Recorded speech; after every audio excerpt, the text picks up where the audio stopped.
أعوذ بالله من الشيطان الرجيم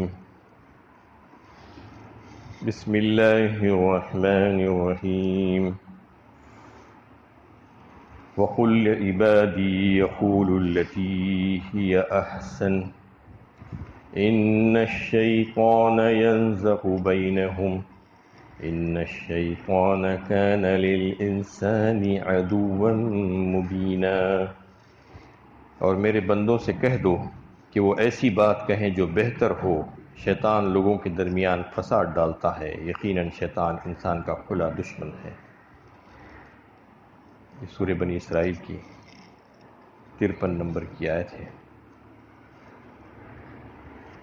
اس سے گزشتہ آیت میں یہ فرمایا جا رہا تھا کہ قیامت کے دن اللہ تعالیٰ انسان کو پکارے گا فرشتے کے ذریعے سے کہ اٹھو میرے حضور حاضر ہو جاؤ، تو تمام انسان دوبارہ زندہ ہو کر اس کی پکار پر لبیک کہیں گے۔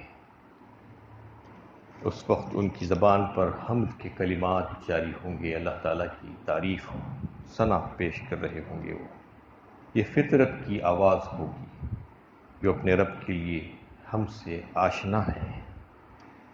خدا کے حضور حاضری کے لیے بندہ جب حج کو جاتا ہے تو ایسے ہی کلمات کہتا ہے کہ حاضر ہوں، میں حاضر ہوں، لبیک اللہم لبیک کہہ کر، اور پھر اللہ تعالیٰ کی تعریف بیان کرتا ہے کلمات سے، ان الحمد والنعمت لک کہہ کر۔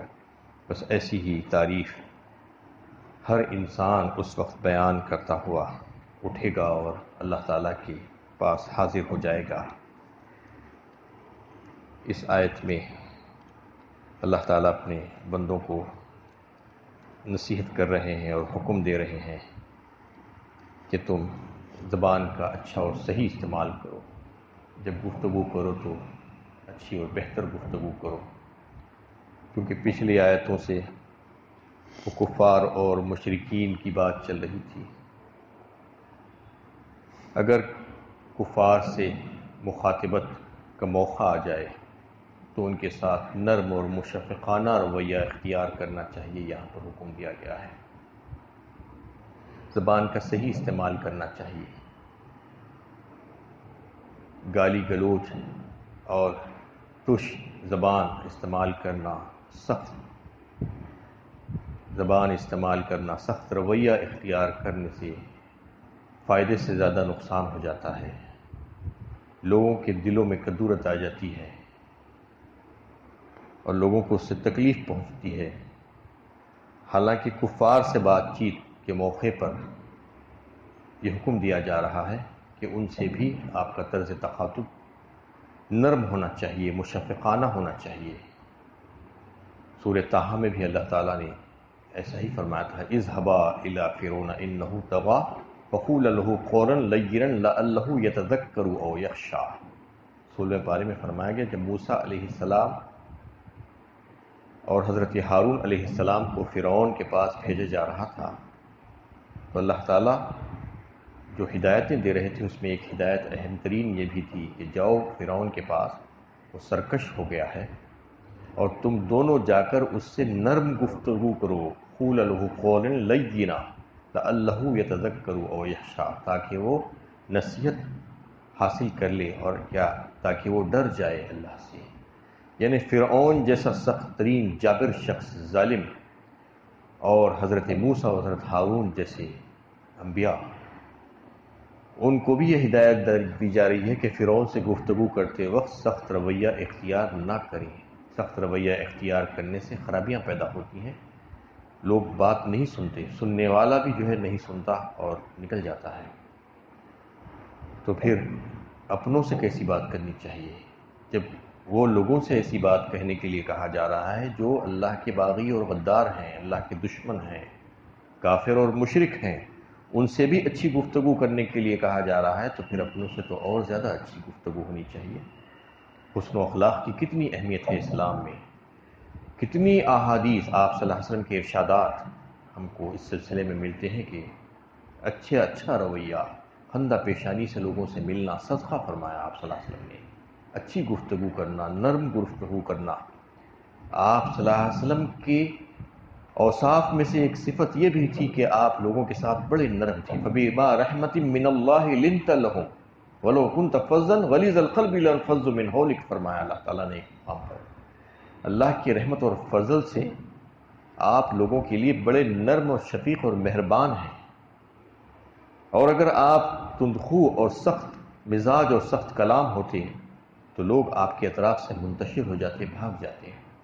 آج ایسا ہی دکھتا ہے کہ لوگوں کے ساتھ بدتمیزی کا برتاؤ کرتے ہیں، گفتگو کرتے ہیں تو سخت تش کلامی سے کرتے ہیں، اس لیے لوگ ان کے اطراف سے منتشر ہو جاتے ہیں. اگر آپ چاہتے ہیں کہ لوگ آپ کے ساتھ جڑے رہیں تو گفتگو اچھی ہونی چاہیے. اس میں اللہ تعالیٰ نے یہی حکم دیا ہے. ورنہ شیطان تو جو ہے قدم قدم پر چاہتا ہے وہ جو تمہارا کھلا دشمن ہے کہ تمہارے درمیان فساد ڈلوا دے. کیا دنیا میں ایسا دیکھنے میں نہیں آتا کہ چھوٹی چھوٹی بات کو لے کر لوگ کتنا بڑا بتنگڑ بنا دیتے ہیں؟ یہ شیطان کرتا ہے. اس وقت سوچنا چاہیے کہ ایسا ہم کیوں کر رہے ہیں، کیا ہمیں ایسا کرنا چاہیے کیا؟ کسی نے کچھ کہا، اس کے جواب میں دوسرے نے اور کچھ کہہ دیا، پھر اس کے جواب میں اور کچھ. لڑائی اور جھگڑا بڑھتے بڑھتے کہاں تک قتل و خون غارت گری تک نوبت آ جاتی ہے. راستوں پر بھی آپ دیکھتے ہیں کہ لوگ ایک دوسرے کو گالیاں دے لیتے ہیں، مار پیٹ چلتی ہے. پھر اس کے بعد اپنا وقت خراب، زندگی خراب، کیریئر خراب، کورٹ کچہری پولیس سب جو ہے کیسز بن جاتے ہیں آپ کے اوپر، صرف اس وجہ سے کہ آپ کی زبان خراب تھی. یہ زبان ہی ہے جو انسان کو تباہ و برباد کر دیتی ہے. یہ زبان ہی ہے جو انسان کو اچھا اور بہترین بنا دیتی ہے. اس لیے زبان اور شرمگاہ کی حفاظت کرنے کے لیے آپ صلی اللہ علیہ وسلم نے کہا کہ ان دو چیزوں کی اگر تم ضمانت دو گے تو میں تمہیں جنت کی ضمانت دے دوں گا. آج مسلمان اس سے بہت دور ہو گئے ہیں، گفتگو میں جو ہے سخت ہو گئے ہیں، نرم گفتگو کرنا بھول گئے ہیں. تو اس میں مسلمانوں کے لیے ہدایت ہے کہ چاہے وہ کافر و مشرک ہی کیوں نہ ہو، ان کے ساتھ بھی اچھی بات چیت، اچھا رویہ، اچھا رخ کرنا چاہیے اسلام کا، تاکہ وہ لوگ اسلام سے قریب آئیں اور تم سے جڑ جائیں. ورنہ شیطان تو تمہارے درمیان اس قسم کے فساد ڈلوا کر تم کو لڑا بھیڑا دینا چاہتا ہے. وہ تو تمہارا کھلا دشمن ہے ہی. ربکم اعلم بکم ان یشاء یرحمکم او ان یشاء یعذبکم وما ارسلناک علیہم وکیلا. تمہارا رب تم کو خوب جانتا ہے، وہ چاہے تو تم پر رحم فرمائے اور چاہے تو تمہیں عذاب دے. اور اے پیغمبر صلی اللہ علیہ وسلم، ہم نے تم کو ان پر ان کی عمل کا ذمہ دار بنا کر نہیں بھیجا ہے. اس میں اللہ تعالیٰ فرما رہے ہیں کہ دو باتوں کا تذکرہ. تمہارا رب تمہارے بارے میں بہت خوب جانتا ہے کہ تمہارے دلوں میں کیا ہے، تم کیا چاہ رہے ہو، اس سے وہ بہت اچھا واقف ہے. اس لیے وہ چاہے تو تم پر رحم کرے، چاہے تو تم کو عذاب دے. اب اس میں دو باتیں ہیں. اگر یہ کفار کے تعلق سے ہے تو کفار کے تعلق سے یہ ہے کہ اس پر رحم کیا جائے، مطلب یہ ہے کہ اس کو ایمان کی توفیق مل جائے اور وہ حلق بگوش اسلام ہو جائے اور اللہ تعالیٰ کی رحمت میں آ جائے. اور عذاب سے مراد یہ ہے کہ اگر اس کو توفیق نہ ملے تو پھر وہ اسی حالت میں مرے، اس کی موت ویسی ہو جائے تو پھر عذاب کا سلسلہ تو ویسے ہی ہمیشہ اس کے لیے رہے گا. اور اگر یہ بندے مومن کے لیے ہے تو اس کا مطلب یہ ہے کہ اللہ تعالیٰ مومن بندوں کو محفوظ کریں گے، ان کی حفاظت فرمائیں گے کفار سے اور دشمنان اسلام سے. اور عذاب کا معاملہ جہاں تک ہے کہ مطلب یہ ہے کہ کفار کو غالب کر دیں گے اور مسلمانوں کو مغلوب کر دیں گے، جیسا کہ آج بہت موقعوں پر دیکھنے میں آتا ہے کہ کفار کا غلبہ ہے. ایک عذاب کی شکل ہے وہ کہ کفار غالب ہو گئے ہیں مسلمانوں پر اور من مانی کر رہے ہیں، ان کو ایذائیں اور تکلیفیں پہنچا رہے ہیں. یہ عذاب ہے، یہ اللہ تعالیٰ ہی کی طرف سے ہے. انسان کو اپنے اعمال درست کرنے چاہیے اور اللہ سے رجوع ہونا چاہیے ایسی صورتوں میں. اس میں فرمایا جا رہا ہے کہ ربکم اعلم بکم ان یشاء یرحمکم او ان یشاء یعذبکم. مطلب یہ ہے کہ یہ عام انسانوں سے خطاب ہے کہ تمہارا رب تمہارے دلوں کے حال کو خوب جانتا ہے اور رحمت و عذاب اس کی مشیت ہی پر موقوف ہے. وہ توفیق دیتا ہے اچھے کاموں کی تو تمہیں توفیق ملتی ہے، وہ توفیق سلب کر لیتا ہے تو پھر ختم ہو جاتا ہے معاملہ سب کچھ. اسی کی مشیت کے فیصلے لوگوں کے باطنی حالات کو سامنے رکھ کر ہوتے ہیں. یعنی ایسا نہیں ہے کہ کوئی قانون نہیں ہے، بلکہ قانون ہے اللہ تعالیٰ کے پاس. جو لوگ صرف دنیا میں لگے ہوئے ہیں، دنیا پرستی میں لگے ہوئے ہیں، ان کو آخرت کی فکر ہی نہیں ہے، آخرت کا تصور ان کے لیے ناقابل قبول ہے، ایسے لوگ جو یہ تصور ہی نہیں رکھتے اور قبول حق کے لیے آمدہ ہی نہیں ہیں، ان کا دل اس بات کو تسلیم کرنے کے لیے تیار نہیں ہے، وہ تو توفیق سے محروم ہی رہے گا۔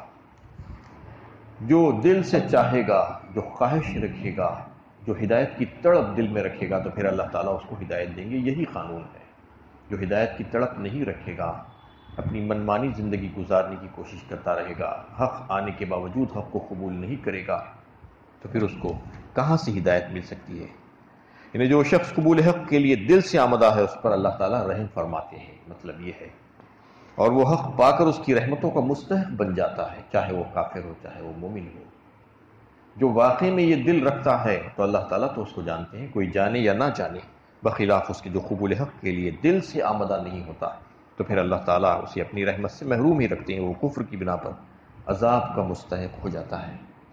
اور آیت کے آخری حصے میں فرمایا جا رہا ہے وَمَا أَرْسَلْنَاكَ عَلَيْهِمْ وَكِيلًا، نبی صلی اللہ علیہ وسلم سے کہ اے پیغمبر، ہم نے تم کو ان کے اوپر ان کے عمل کا ذمہ دار بنا کر نہیں بھیجا ہے۔ مطلب یہ ہے کہ آپ اپنی ذمہ داری نبھا دیجئے، آپ کی ذمہ داری صرف اتنی ہے کہ اللہ تعالیٰ کا پیغام لوگوں تک پہنچا دینا، جو آپ نے پہنچا دیا۔ اس کے بعد لوگ کیا کر رہے ہیں، یہ آپ ذمہ دار نہیں ہیں، آپ لوگوں کے اوپر مسلط نہیں ہیں۔ لست علیہم بمسیطر، داروغہ کی طرح ہم نے آپ کو مسلط نہیں کیا۔ انما علیک البلاغ وعلینا الحساب، فرمایا ایک مقام پر، آپ کا کام ہے پہنچا دیں، ہمارا کام ہے حساب لینا۔ تو اس لیے آپ صلی اللہ علیہ وسلم پر بھی یہ ذمہ داری اللہ تعالیٰ نے نہیں ڈالی کہ زبردستی کسی کو مسلمان کر۔ وَلَوْ شَاءَ رَبُّكَ لَآمَنَ مَنْ فِي الْأَرْضِ كُلُّهُمْ جَمِيعًا أَفَأَنْتَ تُكْرِهُ النَّاسَ حَتَّى يَكُونُوا مُؤْمِنِينَ، سورہ یونس 11ویں پارے میں اللہ تعالیٰ فرمائے کہ آپ یہ فکر مت کیجیے کہ سب کے سب مسلمان ہو جائیں، خواہش ہے آپ کی، لیکن اللہ تعالیٰ جو چاہے وہی ہوگا، اور اگر اللہ تعالیٰ چاہتا، جیسا کہ سورہ یونس میں فرمایا گیا، تو سب کے سب مسلمان ہو جاتے، کوئی کافر نہیں ہوتا اس روئے زمین پر۔ وَلَوْ شَاءَ رَبُّكَ لَآمَنَ مَنْ فِي الْأَرْضِ كُلُّهُمْ جَمِيعًا، جتنے تھے سب کے سب ایمان والے بندے ہوتے، کوئی ایک بھی کافر نظر نہیں آتا تھا، کوئی ایک اللہ کا دشمن نظر نہیں آتا، اگر اللہ تعالیٰ چاہتے۔ لیکن اللہ تعالیٰ نے ایسا نہیں چاہا۔ اللہ تعالیٰ کی ہزاروں حکمتوں میں سے یہ ہے کہ لوگوں کو جینے کا موقع دیا جائے، ان کو اختیارات دیے جائیں، ان کو آزادی دی جائے، تاکہ ان کی آزمائش اور امتحان ہو۔ اور اگر آزادی چھین لی جائے گی، زبردستی ان کے اوپر کوئی چیز مسلط کر دی جائے گی، تو پھر وہ امتحان اور آزمائش کا موقع ہی نہیں بچے گا۔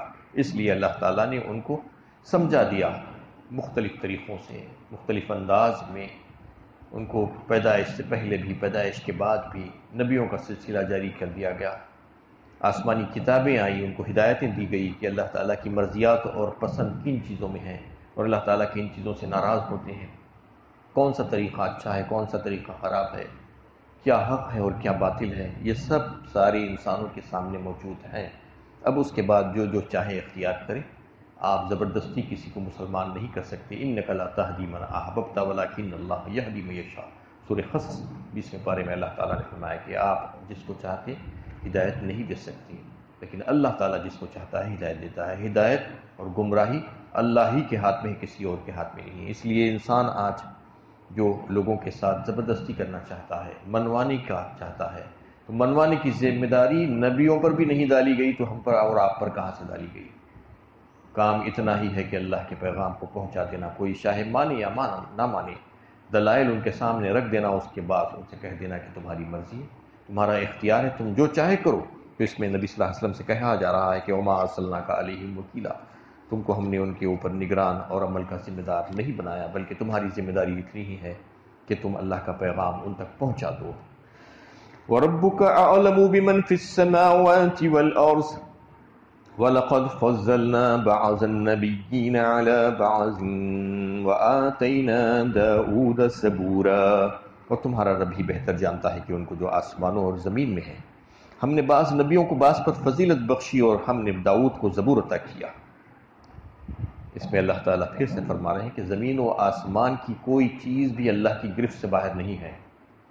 اللہ تعالیٰ کائنات کے ذرے ذرے سے واقف ہے۔ وَعِندَهُ مَفَاتِحُ الْغَيْبِ لَا يَعْلَمُهَا إِلَّا هُوَ، فرمایا سورہ انعام میں، سارے خزانوں کے کنجیاں اللہ تعالیٰ ہی کے پاس ہیں، اور اللہ تعالیٰ سب کچھ جانتے ہیں، یعنی کائنات میں جتنی چیزیں ہیں اس سے سب واقف ہے اللہ تعالیٰ، ایک پتہ نہیں گرتا اللہ تعالیٰ کی مرضی کے بغیر۔ وَإِنَّهُ مَفَاتِحُ الْغَيْبِ لَا يَعْلَمُهَا إِلَّا هُوَ وَيَعْلَمُ مَا فِي الْبَرِّ وَالْبَحْرِ وَمَا تَسْقُطُ مِنْ وَرَقَةٍ إِلَّا يَعْلَمُهَا وَلَا حَبَّةٍ فِي ظُلُمَاتِ الْأَرْضِ وَلَا رَطْبٍ وَلَا يَابِسٍ إِلَّا فِي كِتَابٍ مُبِينٍ۔ ایک دانہ بھی جو ہے زمین کی گہرائیوں میں، اندھیروں میں نہیں، اور خشک و تر سب اللہ تعالیٰ کے پاس اس کا علم ہے، کتاب مبین میں موجود ہے۔ یہ سب کچھ اللہ تعالیٰ ہی کے علم میں ہے، زمین و آسمان کی ساری چیزیں۔ اور پھر فرمایا جا رہا ہے کہ ہم نے بعض نبیوں کو بعض پر فضیلت بخشی اور ہم نے داؤد کو زبور عطا کیا۔ انہیں اس بحث سے روکنا ہے لوگوں کو، اس میں کہ جس میں لوگ انبیاء علیہ السلام کی فضیلت کے تعلق سے الجھتے رہتے ہیں کہ ہمارے نبی زیادہ بڑے یا تمہارے نبی زیادہ بڑے، ہمارے نبی کی فضیلت زیادہ یا تمہارے نبی کی فضیلت زیادہ۔ یہ مختلف فرقوں میں یہ بحث چھڑتی رہتی ہے، آج بھی ہوتا ہے ایسا۔ یہود کہتے ہیں کہ ہمارے نبی زیادہ اچھے ہیں، ان کو جو ہے زیادہ ان کا جو ہے نام آیا ہے قرآن میں ان کے تعلق سے، اور عیسائی کہتے ہیں کہ ہمارے نبی زیادہ اچھے ہیں، ان کو وہ کتاب دی گئی ہے اور ان کو زیادہ فضیلتیں دی گئی ہے۔ تو اس میں الجھنے کی کوئی ضرورت نہیں ہے۔ یہود موسیٰ علیہ السلام کی فضیلت کے قائل، نصارہ عیسیٰ علیہ السلام کو سب سے افضل قرار دیتے ہیں، مشرکین مکہ تو محض بحث کی خاطر ان سے سن کر بہت سی باتیں چھیڑ دیا کرتے تھے۔ اس پس منظر میں یہاں یہ بات ارشاد ہوئی ہے کہ نبی ہو یا فرشتہ، کسی کے مرتبے کا تعین کرنا تمہاری ذمہ داری نہیں ہے، یہ تمہارا کام نہیں ہے، بلکہ اللہ تعالیٰ کا کام ہے۔ وہ آسمانوں اور زمین کی ساری مخلوقات سے بخوبی واقف ہے، سب کو جانتا ہے۔ اور جہاں تک نبیوں کا تعلق ہے، اس نے اگر ایک نبی کو ایک اعتبار سے فضیلت بخشی تو دوسرے نبی کو دوسرے اعتبار سے۔ مثال کے طور پر داؤد علیہ السلام کا تذکرہ یہاں پر آیا کہ یہ فضیلت بخشی ہے کہ انہیں زبور جیسی کتاب عطا کی گئی جو اپنی حلاوت اور تاثیر میں قرآن سے مماثلت رکھتی ہے۔ لہٰذا جس نبی کو جو فضیلت اللہ تعالیٰ نے بخشی ہے اس کا اعتراف کرو، اور نہ تو کسی کی فضیلت میں غلو کرو اور نہ کسی کے درجے کو گھٹاؤ۔ تلک الرسل فضلنا بعضهم على بعض منهم من کلم اللہ ورفع بعضهم درجات وآتینا عیسی ابن مریم البینات وأیدناہ بروح القدس۔ تیسرے پارے میں اللہ تعالیٰ نے واضح فرمایا کہ ایک نبی کو دوسرے نبی پر ہم نے کچھ فضیلت عطا فرمائی ہے، اور کسی کو کچھ اور کسی کو کچھ عطا فرمایا ہے۔ کوئی اللہ سے کلام کرنے والا، موسیٰ علیہ السلام کو کلیم اللہ بنایا اللہ تعالیٰ نے، اللہ سے کلام کیا کرتے تھے۔ عیسیٰ علیہ السلام کو اللہ تعالیٰ نے حضرت جبرائیل سے مدد کی ان کی۔ اس طریقے سے نبی صلی اللہ علیہ وسلم کو فضیلت دی گئی کہ ایسی فضیلت کہ دوسرے نبیوں پر کہ 6 باتوں کا جو تذکرہ آپ صلی اللہ علیہ وسلم نے فرمایا کہ 6 ایسی باتیں فضیلتیں ہیں جو مجھے دی گئی، جو دوسرے کسی نبی کو نہیں دی گئی۔ اس میں سے ایک سب سے بڑی فضیلت یہ ہے کہ آپ صلی اللہ علیہ وسلم کو کسی خاص زمانے یا کسی خاص مقام اور خطے کے لیے نبی بنا کر نہیں بھیجا گیا جیسا کہ پچھلے نبیوں کو بھیجا جاتا تھا، بلکہ آپ کو قیامت تک آنے والے سارے انسان اور جن سب کے لیے نبی اور رسول بنا کر بھیجا گیا۔ آپ سارے عالم کے لیے جو ہے نبی بنا کر بھیجے گئے ہیں، یہ آپ کی فضیلت ہے۔ لیکن ہمیں اس بات کا اختیار نہیں دیا گیا ہے کہ کسی نبی کو چھوٹا کریں اور کسی نبی کو بڑا کریں۔ یہ آپ صلی اللہ علیہ وسلم کی فضیلت تھی، اس کا اظہار کیا جا سکتا ہے، لیکن کسی نبی کو اس سے جو ہے اس کی توہین نہیں کی جا سکتی اس کے ذریعے سے۔ تو اس میں یہ بحث کو روک دیا گیا اور کہا گیا ہے کہ اللہ تعالیٰ نے کسی کو کچھ اور کسی کو کچھ عطا فرمایا۔ اللہ تعالیٰ بہت خوب جانتے ہیں کس کا کیا درجہ ہے، کس کا کیا معاملہ ہے۔ اس قسم کی ایک غیر ضروری بحث خلفائے راشدین کے معاملے میں آتی ہے کہ حضرت ابو بکر صدیق رضی اللہ تعالیٰ عنہ امت میں سب سے افضل ہیں یا حضرت علی کرم اللہ وجہہ۔ یہ شیعوں کا چھوڑا ہوا شوشہ ہے کہ اس قسم کی حرکتیں کر کے لوگوں کو الجھا دیتے ہیں، اس میں عقیدے کا مسئلہ بنا لیا ہے۔ حالانکہ ان کے مرتبے کا تعین کرنے کی ذمہ داری اللہ تعالیٰ نے کسی کو نہیں دی ہے۔ اللہ ہی بہتر جانتا ہے کون کس درجے کا مستحق ہے اور اس کے نزدیک کس کا کیا مرتبہ ہے۔ ایسی بحثوں میں ہم پڑھ کر اپنا وقت ضائع کرنے سے اپنے آپ کو بچائے رکھیں۔ اللہ تعالیٰ سے دعا ہے کہ اللہ تعالیٰ ہمیں صحیح علم و عمل کی توفیق عطا فرمائے۔